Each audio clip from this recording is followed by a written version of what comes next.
ईश्वर कबीर जी की साधना करते हैं, उनके संचित कर्म भी और उनके प्रारब्ध के कर्म भी नाश होते हैं। लेकिन भगवान ब्रह्मा विष्णु शिव और ब्रह्म और सरपुरुष यानी ब्रह्म और परब्रह्म, अक्षर पुरुष तक, सरपुरुष और अक्षर पुरुष, इनकी भक्ति से ना तो प्रारब्ध में कोई परिवर्तन हो सकता और न ही आपके संचित कर्म का नाश हो सकता। क्रियामान कर्म ज्ञान से कुछ बचाव हो जाता है, संतों का संग करने से, ज्ञान के समझने से कुछ पापों से, क्रियामान पापों से बच सकते हैं। जो कर रहे हैं उनसे कुछ फर्क पड़ जाता है, लेकिन प्रारब्ध में कोई परिवर्तन नहीं होता। जैसे भगवान श्री विष्णु जी को श्राप दिया था नारद जी ने। नारद जी ने भगवान से विष्णु रूप मांगा था, हरि रूप विवाह कराने के लिए, और विष्णु जी ने उनको यानी भगवान ने उनके बंदर का मुंह लगा दिया। जब नारद जी को पता चला कि तेरे साथ शरारत कर दी विष्णु जी ने, उसको श्राप दे दिया कि आज तूने मेरे को बंदर का मुंह लगाया। एक औरत के लिए आज मैं व्याकुल था, एक पूरा जीवन तू अपनी पत्नी के वियोग में बितावेगा। उसका श्राप का फल भी भगवान विष्णु ने श्री रामचंद्र रूप में भोगना पड़ा। और जो मुंह तूने मेरे लगाया है, इस मुंह के जैसे व्यक्ति यानी जीव तेरी मदद करेंगे। बंदरों ने उनकी मदद की। और फिर श्री रामचंद्र जी रूप में यानी विष्णु जी ने जन्म लिया।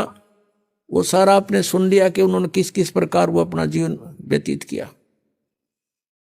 और जैसे ये भी आपने सुन लिया कि उन्होंने बाली को मारा था, वो उनके प्रारब्ध में लिख दिया गया, तो उसका बदला भी उन्होंने भोग कर ही पूरा करना पड़ा। वो उसको नाश नहीं कर सके, अपने प्रारब्ध के पाप कर्म को भी नाश नहीं कर सके, वो भी भोगना पड़ा। अब प्रसंग चल रहा है कि हम तुम कौन राम का जपते जापम और ताते कटे ना ये तीनों तापम। अब हमारे पापों का नाश, जैसे हम प्रतिदिन गीता जी अध्याय नंबर 18 के श्लोक 25 से लेकर और 31 तक ये वर्णन किया है कि अर्जुन, जैसे सभी कर्म भले ही उनमें पाप भी हो रहे हैं, वो त्यागे नहीं जा सकते।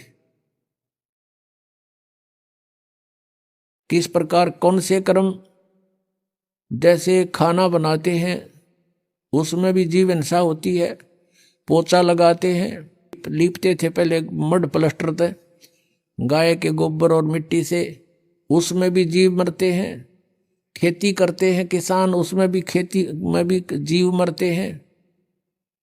तो ये कर्म, जैसे व्यापारी व्यापार करता है उसमें भी जीव मरते हैं। कणक तोलते हैं और सौदा करने के लिए इधर उधर जाते हैं गाड़ियों में या वैसे पैदल।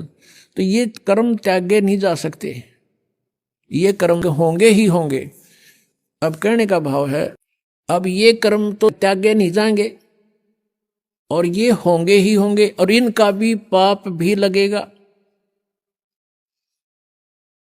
लेकिन जब हम पूर्ण परमात्मा से वो लाइसेंस बनवा लेंगे, यानी पूर्ण परमात्मा की शरण में और उसके प्रतिनिधि से ड्राइविंग लाइसेंस अर्थात दीक्षा प्राप्त कर लेंगे, उसके बाद इन कर्मों का फल आपको भोगना नहीं पड़ेगा। परमात्मा ने बताया है कि इच्छा कर मारे नहीं और बिन इच्छा मर जा, कहे कबीर तास का फिर पाप नहीं लगा। हम अपने उद्देश्य को लेकर के सफर कर रहे हैं। जैसे किसान खेत में जाता है, फिर हल जोतता है, यदि उसके पास ये नाम नहीं है, ये सच्चा नाम नहीं है, तो उसकी कहते हैं एक हलाई में, एक हलाई ज्यादा से ज्यादा 30 फुट चौड़ी और 200 फुट लंबी ला लो, 40 फुट चौड़ा और 200 फुट लंबा, ये एक क्षेत्र, इतने टुकड़े में एक हलाई में हाड़ी को, किसान को इतने पाप हो जाते हैं जैसे 1000 कसाईयों को लगते हैं। अब वो पाप उसके बैंक अकाउंट में लिखे गए, फिर उसको पुण्य भी मिलता है किसान को। जैसे खेती बनी, उसमें से कनक झड़के जमीन पर गिरी, उसको जीव जंतु कुछ पक्षी खा रहे हैं, कुछ कीड़े मकोड़े उठा ले गए, बिलों में ले गए ठा के, तो उससे उसका पुण्य भी बना। वो तो पुण्य और पाप दोनों भोगे ही समाप्त होंगे, और फिर परमात्मा के नाम से हमें वो जो पाप हाली को नहीं लगेंगे, क्योंकि उसकी इच्छा वहां जीव मारना नहीं है। परमात्मा ने विधान बताया है कि ये अन्न खाओ तुम और ऐसे खेती करो। परमेश्वर ने अपने विधान में कहा था, एक किसान था और बैलगाड़ियों से ट्रांसपोर्ट का काम करता था। वो बहुत बड़ा धर्मात्मा, अच्छी पुण्यात्मा था,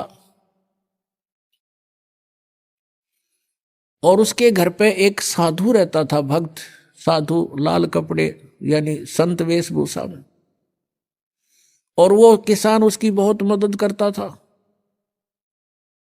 बहुत सेवा करता था, अपने घर पर रख लिया उसको। वो कहीं बाहर देखा तो उसको घर ले आए कि महाराज हमारा पुण्य हो जाएगा, आपकी भक्ति बन जाएगी, आपको तो 2 रोटी चाहिए, हमें सेवा संत की मिल जाएगी। साधु सेवक था वो किसान। उसने अपने घर पे एक चौबारा बना रखा था, उस पर छोड़ दिया उस महात्मा को संत जानकर। वो खावा अपना बढ़िया रोटी और दरवाजा बंद करके कुंडी ला के न्यू का मन बोलियो मत शाम तक, और खा के सो जा। अच्छा बढ़िया माल उस किसान का। और एक दिन उसकी मृत्यु होनी थी, वो तो 2, 4, 10 साल में उसकी मृत्यु होगी। वो उस किसान का ही बैल उत्पन्न हो गया, उस बैल बनकर किसान का वो जो खाया था वो तो देना ही था उसने। वो बैल बनकर वहीं आ गया, किसी के जन्म लिया, वो किसान के गाय के, और बैल के योग हो गया 4-5 साल में। वो किसान ने उसमें गाड़ी में जोत रखा, और वो जा रहा था। जैसे पुण्यात्मा परमेश्वर कबीर देव जी की महिमा चारों वेद बताते हैं। वो परमात्मा अपने सतलोक में रहता है, वहां से गति करके नीचे पृथ्वी पर आता है, अच्छी आत्माओं को मिलता है, उनको ज्ञान देता है। उस ज्ञान से परिचित पुण्यात्माएं फिर परमेश्वर की महिमा का गुणगान करते हैं। उनमें से एक आदरणीय गरीबदास साहिब जी गांव छुरानी, जिला झज्जर वाले थे।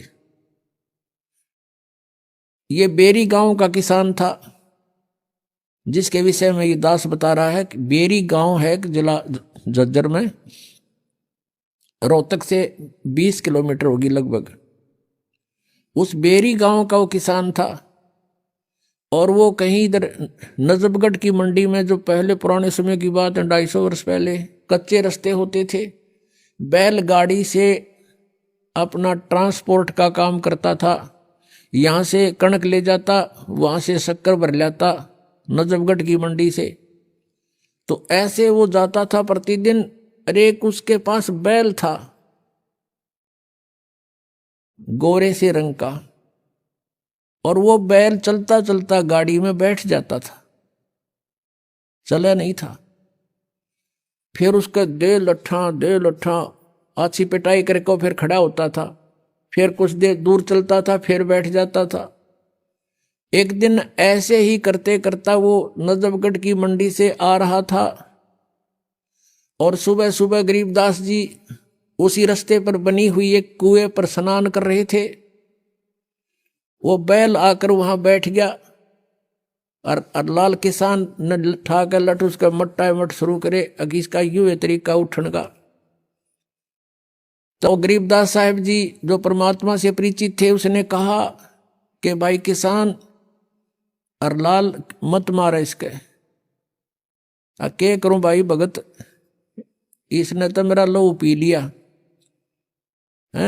1 किलोमीटर चल है, आध घंटा बैठा रहे है, फिर न ठावा तो लट लुट मार के ठावे हैं, इसने तंग कर लिया।